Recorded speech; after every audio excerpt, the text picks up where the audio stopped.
Okay. All right. Are y'all ready? We ready? Okay, it says it's okay, it is recording. Okay, good.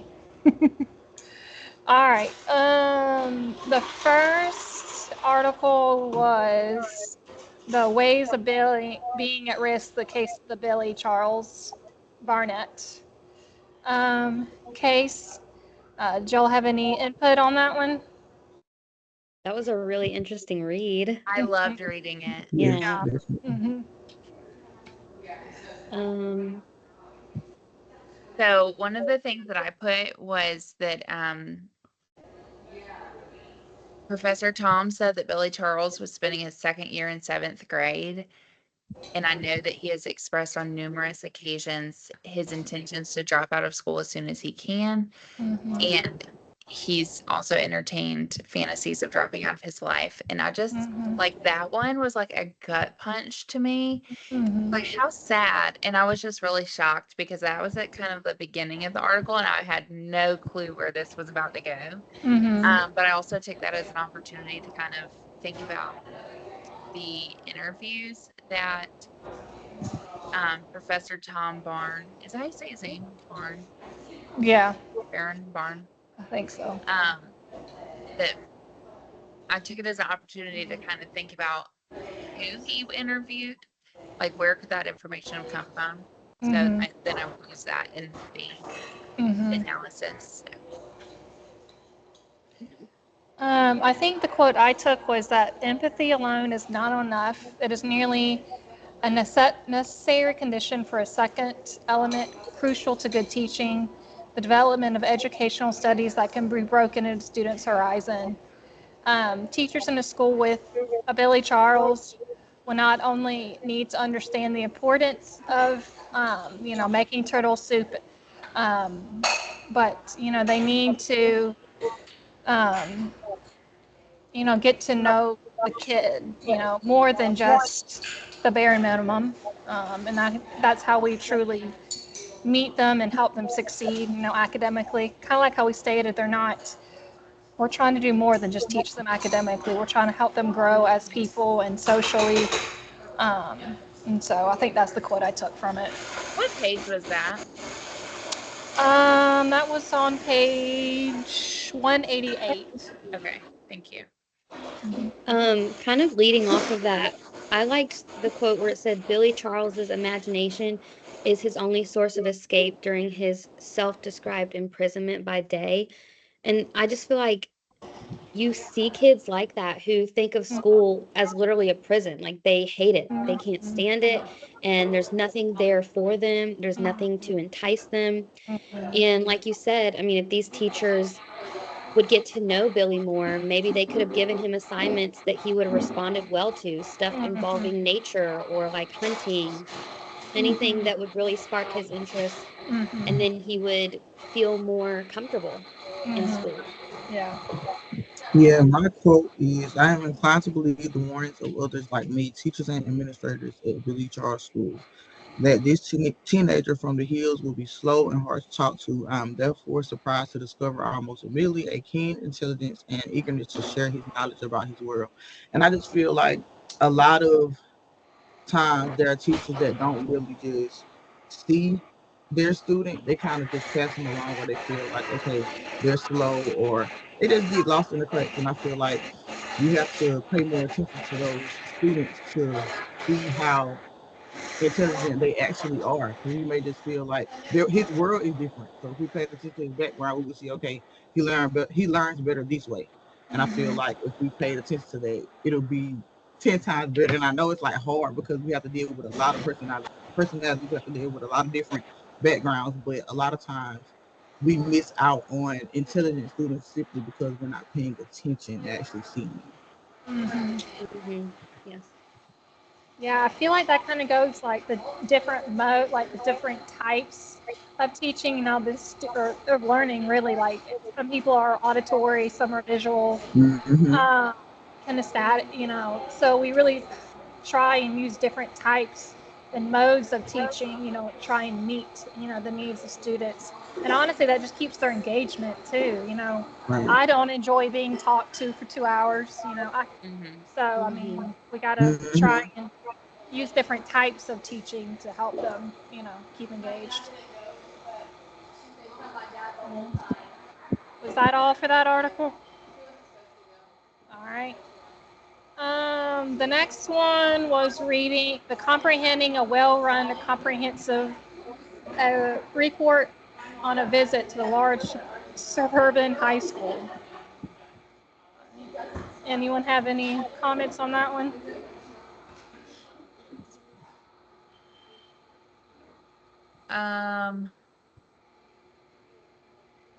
I want to make sure. Is this the one about Highland Park?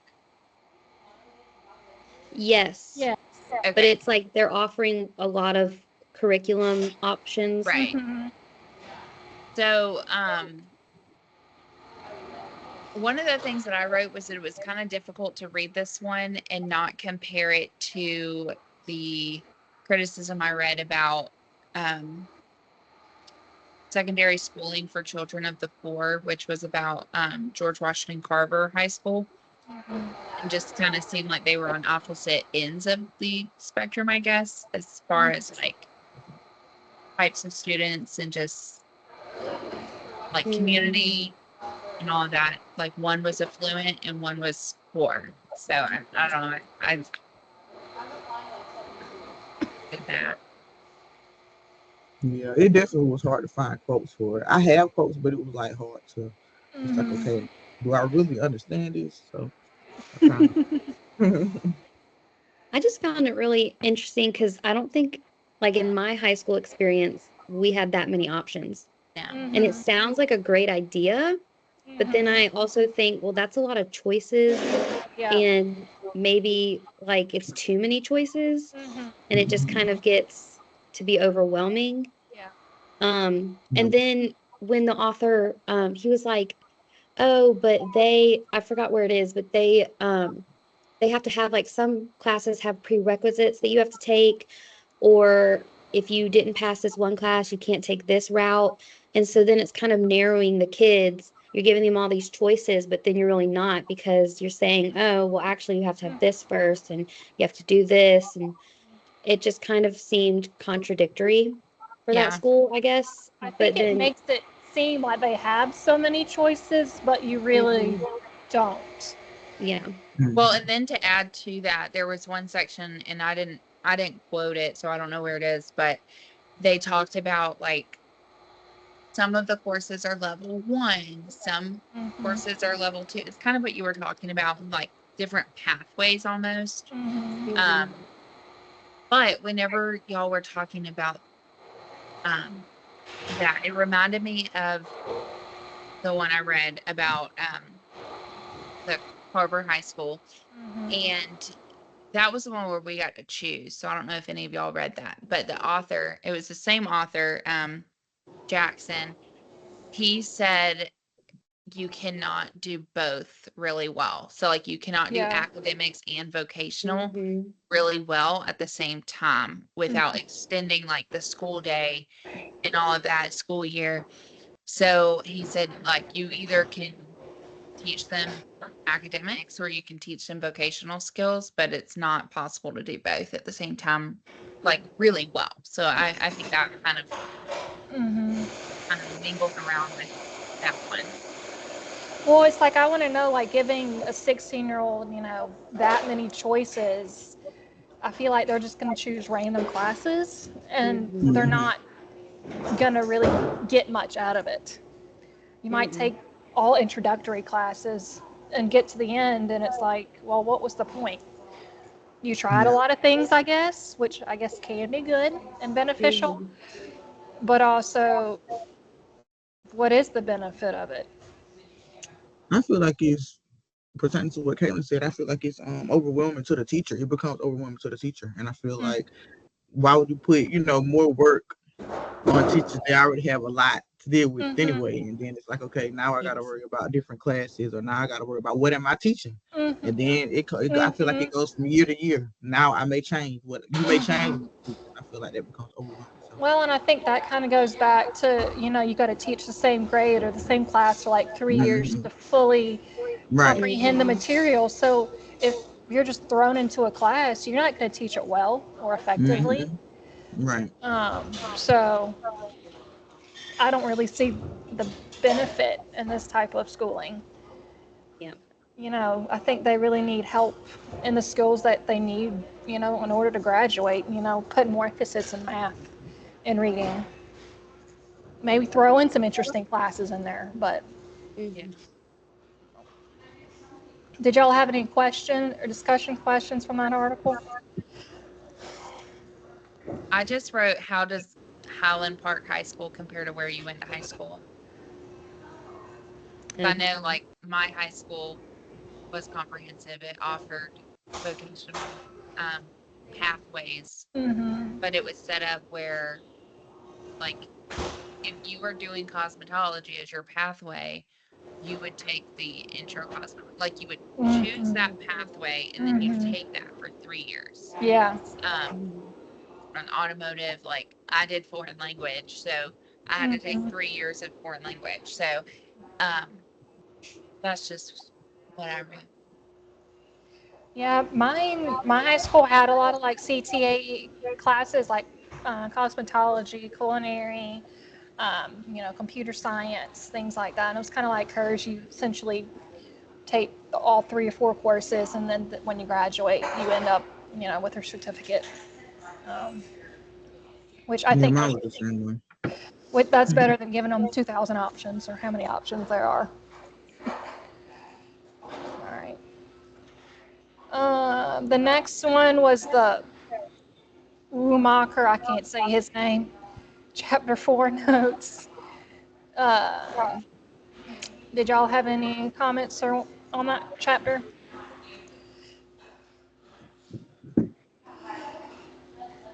Page 39, they said, somewhat like literature, the text of a criticism must be open to different meanings for different people. And I just said that quote was interesting because how would any criticism ever exist if we all had the same thoughts and feelings? Like if everything was the exact same, there would be nothing to criticize. Right. Life would be really boring if we all thought the same. Yeah. Yeah. Mhm. I feel School like it honestly brings would be different things to boring. the table too. Everybody's able to bring it's just like us, like when we're reading all of our thoughts and stuff aren't the same. Even though, some we may pick the same quote or whatever, it's still Mhm. put it in our own word and kind of different. I think mine was. I think it was about the different interpretive frames offer different ways of seeing, and each may be a value. I honestly kind of got stuck and kind of confused on the different interpretive frames. It was one I kind of had to read a few times. And I said that it was interesting because critics use different interpretational frames to evoke specific emotions or get a certain point across. Since our interpretation is mainly based on previous experience, there are many routes critics can take toward their interpretation and still evoke certain emotions. I also found it interesting that critics can use multiple frames. However, it can be confusing to the reader, so they've kind of narrow it down. Mhm. But like I said, I kind of got confused on the interpretive frames part of that chapter.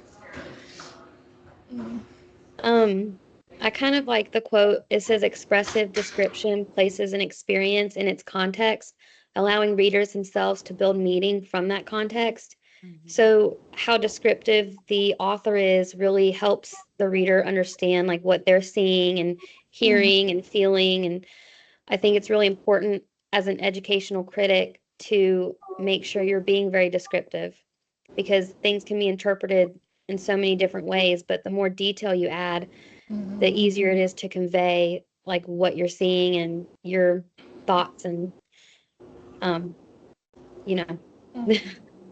I always kind of thought, it kind of goes back to like descriptive writing. And that was something I honestly really struggled with, like in middle and high school.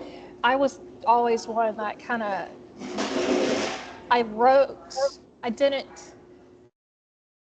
was really terrible at descriptive. I was trying to think how I could say this.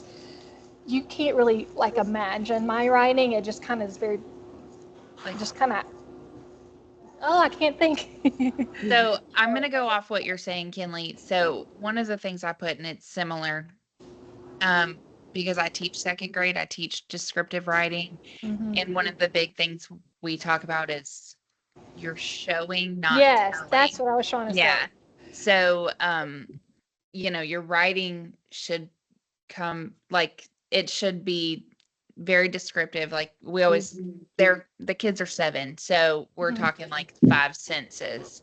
Right. What does it look like, smell like, sound like, and all of that. And so that actually kind of connects to the next assignment we were just talking about a little bit ago. In the video, Dr. Richley was saying like your observations can be, single sensory or multisensory. And one of the things she was saying was like, you can describe the setting by what it sounds like. So like, what does the classroom sound like? And I just thought that was interesting, Mhm. So. Did y'all have any questions for this one?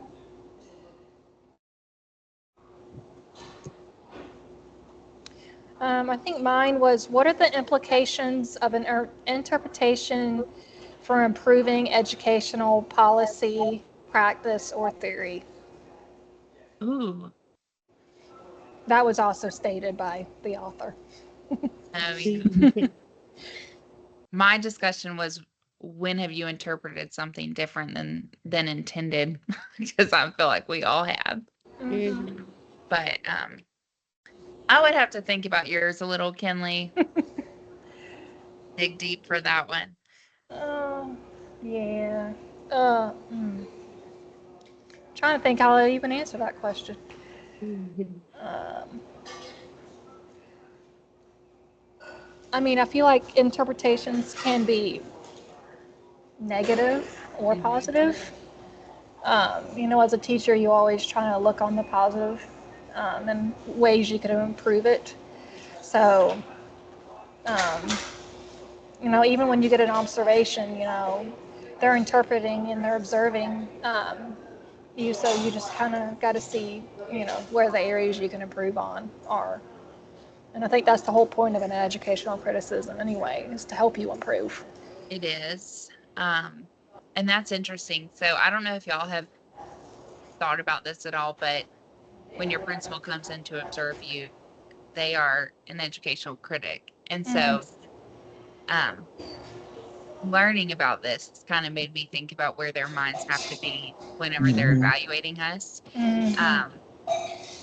And just kind of made me realize that there's more to the picture than just, what am I doing? What are the kids doing? Mm-hmm. That there's kind of meanings from everything, even Mm-hmm. to the posters on the wall. Mm-hmm.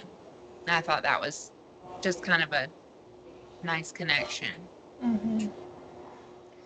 I'd be interested to know, like, how deep of a criticism can you have by just observing us, for 15 or 20 minutes, though? Yeah, not that long. Just, I mean, because it really depends on their mood of the It day. Right. does. Yeah. I mean, I work with 4-year-olds. I mean, truly, who knows what they're going to act like that day, or if they're going to want to listen to you. Yeah. So, y'all have anything else for that one? Nope. Okay. All right. The next one was chapter 5. And it was kind of talking about like point of view, themes, perceptions. Did y'all have any comments about that chapter?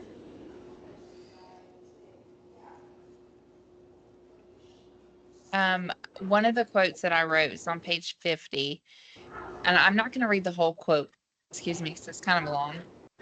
But contemporary education assessments tend to be for the purpose of temperature taking and as indicators of successful progress toward a goal. And I just thought, like, I've never heard the analogy to temperature taking. But it Mhm. is kind of like, how are you doing? Are you, Mhm. it's like a quick little check-in or, um, you know, so, Yeah. um, Well, and you definitely try and do that, every morning when they come in or, as the class begins. yeah.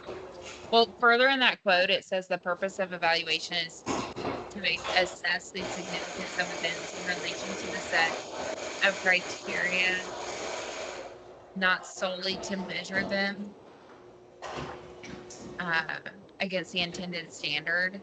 Mm-hmm. So I thought that part was kind of interesting as well, because it's not just comparing them to what it should be like, Mm-hmm. you know. Well, and I feel like that kind of goes back to, the part of being a teacher, is kind of reflecting on how it went, what are your intended outcomes, but really, truly, how did it go? Where, Yeah. where could you have improved on? Where did you lose them? Where could you, have maybe explained it a little better, maybe to get more of that desired outcome. Mhm. Because I feel like no lesson is ever perfect. You always want to improve it. You may have that, always have that one or two students that just, struggle with that. Um, and that can be frustrating as a teacher because it's like you put in all this work and I feel like it's never over. You can Right. always improve somehow.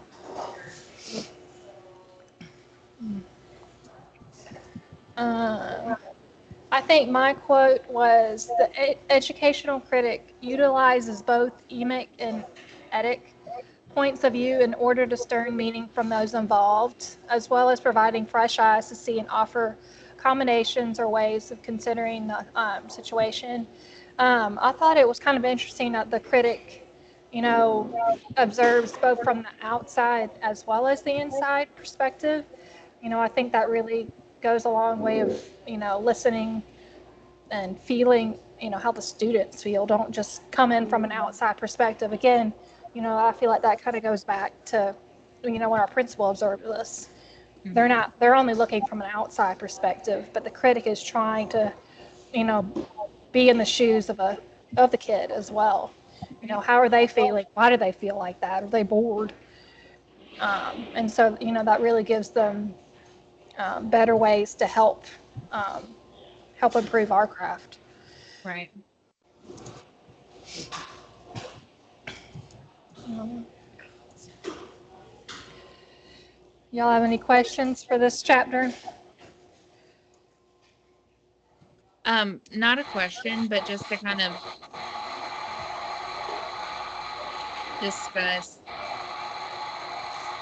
um themes a little. Mm-hmm. So one of the quotes I wrote were the themes distill the major ideas that run through the educational matters and provide guidance, not a guarantee or a prediction for understanding broader educational context. So I just kind of took that as thematics is looking at different patterns and big ideas and what you might look for. Or I said you might look at what is the point that the critic wants to make or what seems to be Mm-hmm. reoccurring. So,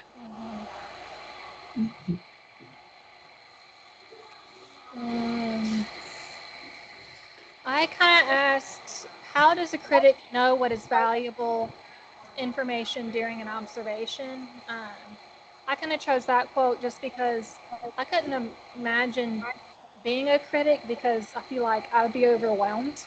I would try to be mhm, looking at everything. And so, it's their job to, narrow it down. And I get when they enter it, um, they have some idea of what they're looking for, but it's like, how do you truly like narrow it down? Because I'd just be like overwhelmed or yeah. like talking to the kid and get sidetracked or something. So, Yeah, I would. My question is, how is it possible for um teachers to, you know, teach in the lens of an educational critic? And that's kind of goes back to what you said and how we would like, okay, we couldn't just literally just teach like that because we have so many different, types of students. So mhm. Interesting. Well, I think it was the chapters I was reading for next week, but it was about when you enter an observation, you have different like viewpoints. Some of them you go in knowing what you're looking for. Some you go Mhm. into it not at all. Some you Mhm. might just change. And it was the one that where you have a specific, goal in mind, and it was what I was like, how do you, if you're only looking at specific thing, are you missing everything else that's going on? And it was like, well, then your interpretations are just kind of going to be different. They're going to include kind of the unexpected things that happen, in a classroom. I think that kind of happened in Jackson Reed that we did before this one, before the other chapters. Mm-hmm. And that writing, well, that it shows that he was going in looking for, trying to figure out why or what the issue was instead of just paying attention to what was kind of in his face. I guess he was going in looking for something instead Mm-hmm. of paying attention to the actual Mm-hmm. situation that was going on at school. So I feel like that um, relates. Yeah. Mm-hmm. Do y'all have any other questions or comments about this chapter? All right, the next one was chapter 5. Wait, no, that was chapter 5. Yeah. All right, the next one was chapter 2 of Eisner. Do y'all have any comments about that chapter? Um, I just put the consequence of the observation is not only that knowledge of the empirical world is qualitative, but also that we confront the formidable, I think that's how you say that, task of of trying to represent what we have come to know through some sort of medium. And then I just put that the medium that's most commonly used is language, and that the critic uses their words to convey meaning and feelings and insights to what our school students or teachers are like or what they may experience.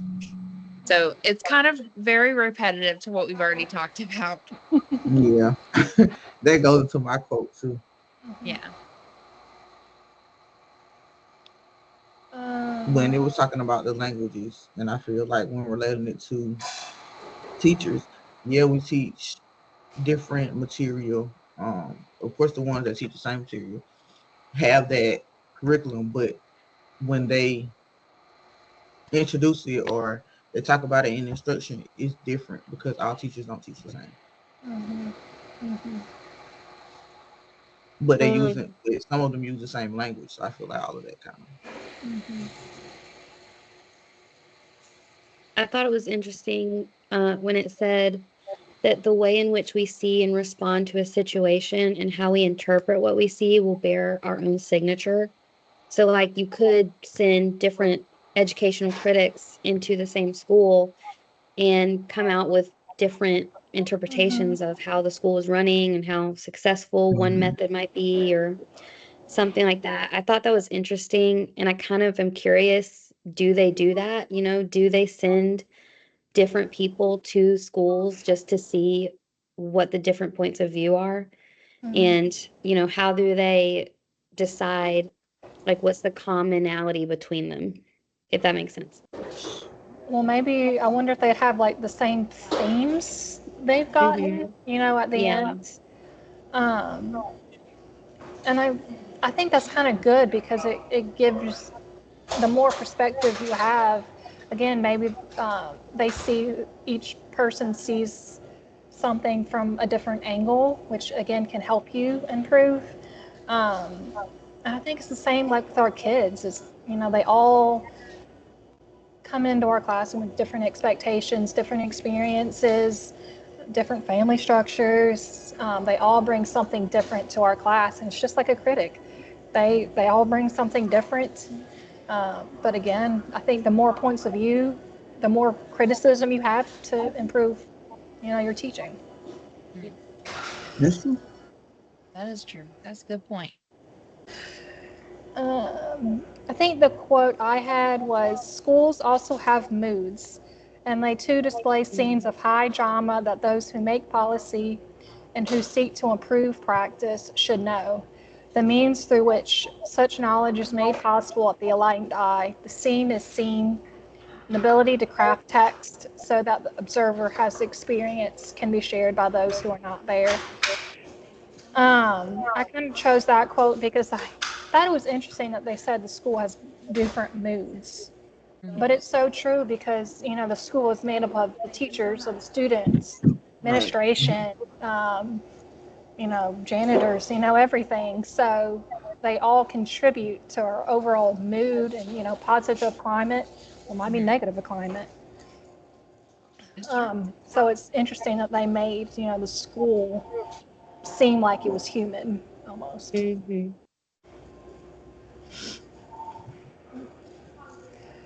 Y'all have anything else? Any questions for this one? My question, let me see.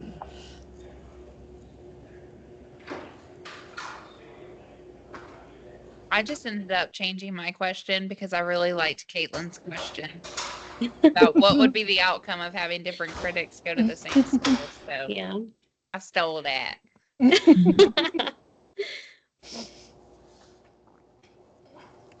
I think mine was, how does one become an expert observer? Is it, you know, 3 years of training? Is someone just, you know, naturally perceptive? Because I'm not. It kind of goes back to what makes you a connoisseur. What makes you an expert at observing? Mine's just how could one incorporate qualitative structures in their content area? Is it beneficial to their students?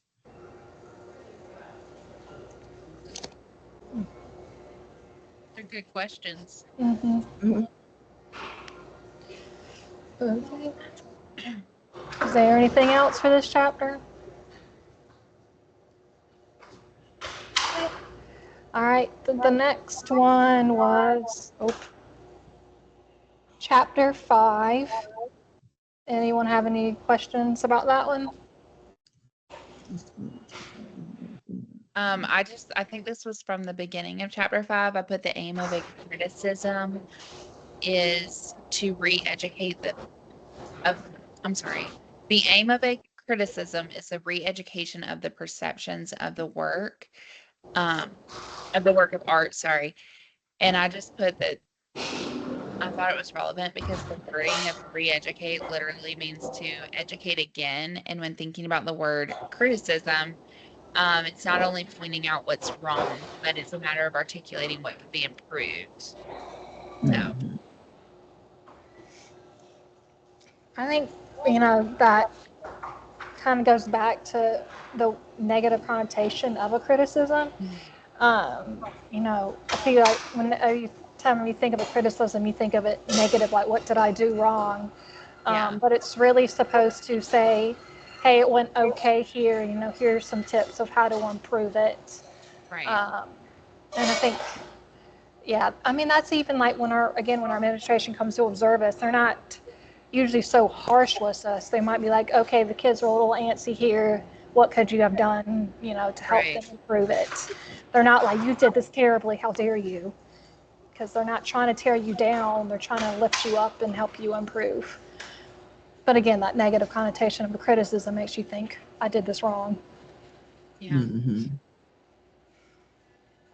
Mine, I chose the roots of criticism are found in the ordinary activities of daily life. Whenever people make judgments about the qualities of things, food to be purchased, arguments engaged, music heard, policies and laws enacted, meals eaten, games played or observed, connoisseurship and criticism are present. And I think this quote is interesting because it's similar to a student learning because, like we said before, like they learn in different ways, the different types of learning, and they interpret things differently. So I feel like this is very, very important in the learning process. Yeah. Well, and I think you kind of teach your kids like it's okay to have different opinions about things. Not everyone likes the same things. We don't watch the same shows, listen to the same music. I mean, eat the same food, wear the same clothes. I mean, we're all different, and we have to teach our kids, you know, it's okay. And Right. We'd actually prefer that. Don't be, Mm-hmm. Don't you be know, be walking around yourself. being a follower. Um, I think sometimes it's hard. We tend to lose it, but it's, be yourself. And I think that's where we try and, again, teach different ways. We're trying to Mm-hmm. teach to the student, how they learn, because we don't learn the same. So we really got to differentiate for the students. Right. Um, I think the quote I chose was, "One can be a great connoisseur without being a critic, but one cannot be a critic of any kind without some level of connoisseurship." I chose this quote because it describes the differences between a connoisseur and a critic. A connoisseur keeps their opinions private, and appreciates certain objects or events, but a critic, on the other hand, makes their um, opinions known. They appraise it and describe their thoughts. A critic's main goal is to educate and appreciate and appraise the work that they see. We can use those critiques to help develop our skills, relating to our jobs or interests. Anything else in this chapter? Mm-hmm. I put something about how interpretation can be a difficult task, especially with the concern of misinterpreting something, but a thorough description will help with interpretation. Well, and I think that kind of goes back to, showing, not telling. Yeah. You've got to lay out, what's going on, around them, what you're hearing, seeing. And if you don't, then they're not going to understand exactly what's going on. So it can lead to misinterpretations. Right. Do y'all have any discussion questions for this one? I just put discuss a time you interpreted something correctly or incorrectly at school. I just feel like I'm the one that's always misinterpreting. Or I'm thinking way too literal, or just sometimes I'll get stuck on one thing and I can't, look at a bigger picture. So I think it kind of relating to my kids is like, you misinterpret how people feel. yeah. You really got to listen to or look at their body language, their facial expressions. You teach your kids, look at how they're feeling, look, their body language. Do they really want to play with you? Do they really want to talk to you? Do they look upset? Do you need to find a way to comfort them? Do you just need to leave them alone? Yeah. So I think use it during social skills, can easily misinterpret them. Anything Um, else? my question is this: Are teachers truly concerned with the experiences and backgrounds of student responses and how they interpret information in their classroom? I think that's our goal. Yeah. I think you always start the school year off, hoping you can do that and really, Right. build those relationships, have those conversations. And I feel like that can be so easy on paper. Right. But then, you actually get into it and you Things know, change. You know. things change. Like, so many things are unexpected. Yeah. You have the goal of, I want to talk to every kid, at least once throughout the week. Well, Mm-hmm. how many kids? And I don't know. Right. Again, you start off with those expectations, and then I Yep. feel like it kind of goes downhill. Yep. By the end of the year, you're just done. Yeah. Sometimes I catch myself and I'll look at a kid and I was like, I really don't know you that well. I'm like, Yeah. how are you? What's going on with you? Because it's true, like you're just so busy, you're making plans or Yeah. you're teaching or somebody's asking you a question and they need you to help with something and you don't always have the time to. I love like when you hear some classes are able to have like a morning meeting or something like that. I've never been able to successfully implement something like that. I feel like my schedule that the school um like sets is so rigid that there's no time. And so I just think something like that though, like if we could all if, that were possible, that would be a really great thing to have for every classroom. I agree. I think it's Well, great for building.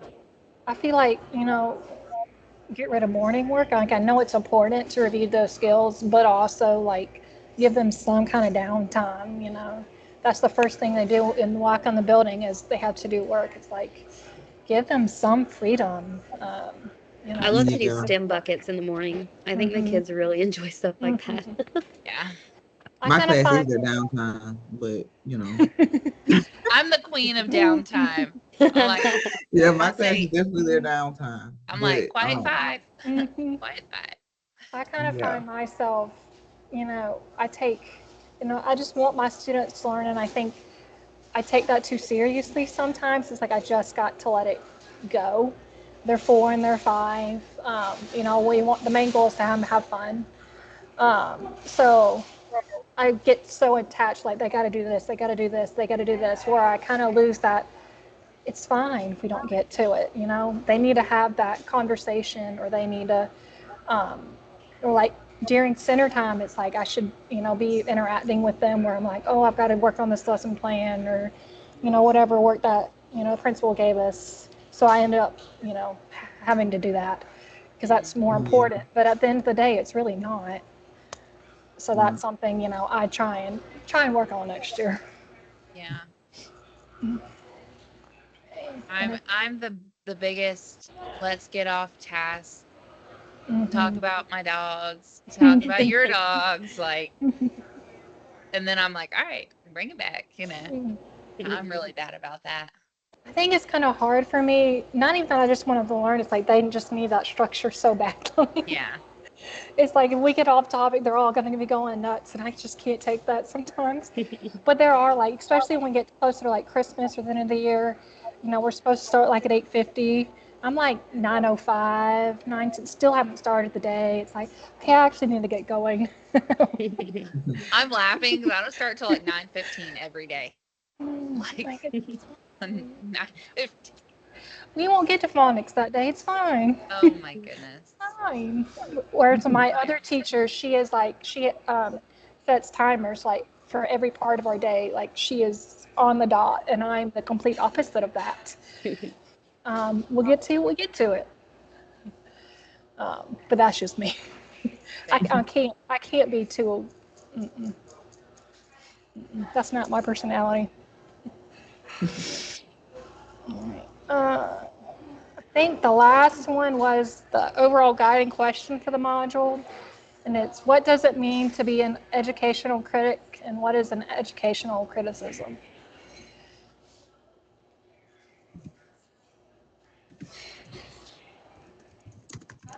Well, I don't want to read what I wrote, like the whole thing, but I just said that Eisner says an educational criticism is a story told. And I will end with this because when reading about Highland Park, Billy Charles, and George Washington Carver High School, um, I felt it in my bones that there was a need for change just due to the style of the writing and the rich description.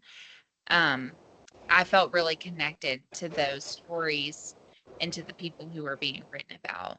Then it just kind of like the connection that I had when reading due to the rich descriptions made Mm-hmm. me feel strongly for the changes. And I just felt Mm-hmm. like that's what an educational criticism should be. And Mm-hmm. that's how changes begin to take place in the schools. Mm-hmm. It's a good thought. Mm-hmm. So y'all don't steal that. Just kidding.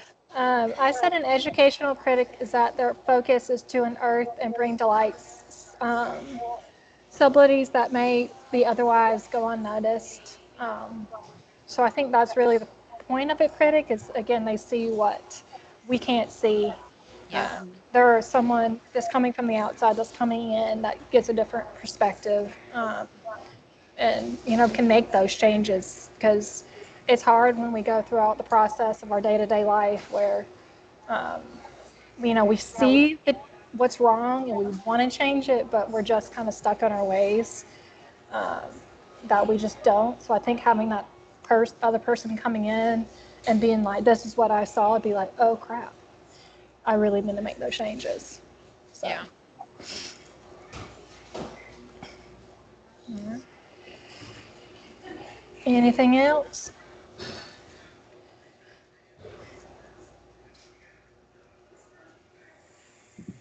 Nope. Got nothing. No. Well, I only No. have, we're not done with it, but the only thing I have for educational criticism is that it's the when you think about it, it's a deep destination because you gotta dig deeper to see beyond the surface and you gotta, be able to get there. But that's all I got so far. I'm not done. Good work, girls. All right, I can stop the We're right at recording. 45 minutes.